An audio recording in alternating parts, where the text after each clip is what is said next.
Hello everyone, it's Matt here, and this is an update to the R2-D2 part work.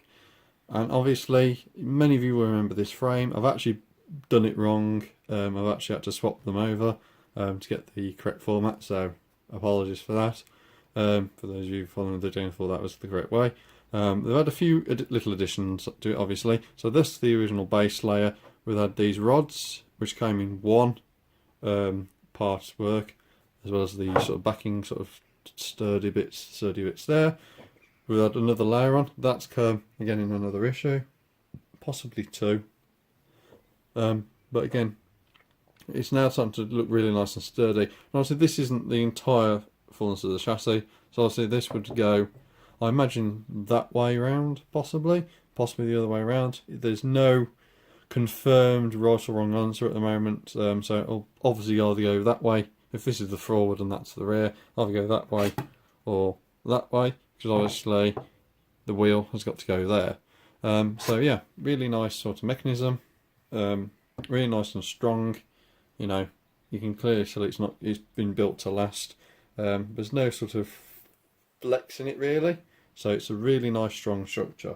But that is just one of the many sort of changes. We've had a few changes to the head. There's been more of the sort of like plastic sort of support screws which sort of hold the metal plates in place. So there's not really a lot to go on there, so I'm not going to show it. But what I will show you is the new sections of the body. So obviously you may remember this, and this is actually now a complete half of the body. So you can sort of see that's one side, that's the other. I imagine this is the front, and then we've also had this little section here. So obviously this would go just here, so that would sit in sort of like that. So we've actually got just over half of the actual main body.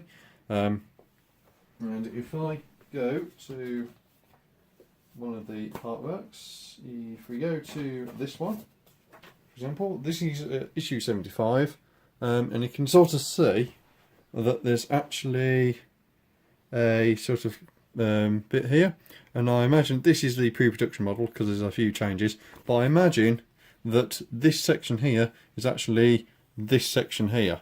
So you can sort of see that there's this panel here which doesn't actually fit in, which would actually match the fact we've got a panel missing here, and obviously that must be a slotting or screwing example. We're missing a little bit here at the bottom here, but again that would match this little bit here, and just the other details just sort of line up with this sort of portion of the chassis. So obviously we've got to, if you like, this point on the magazine, and obviously I imagine the next couple of issues in the next four will also build it further round. So obviously there's not a great deal to see on the inside.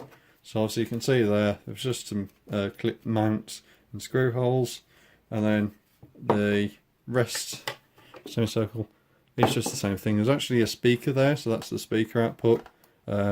Doesn't look like it, but it is.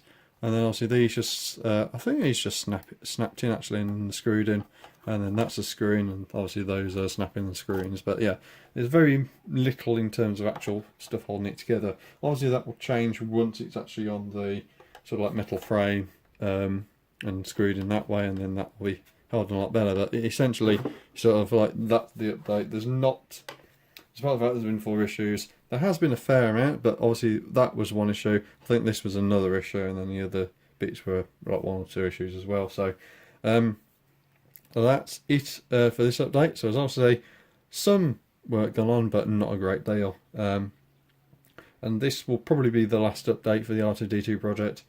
I might get the next 4 issues, but I'm probably going to cancel after this lot. So yeah, that's it for this video, and obviously you might see another one, but that'll be it. So see you later.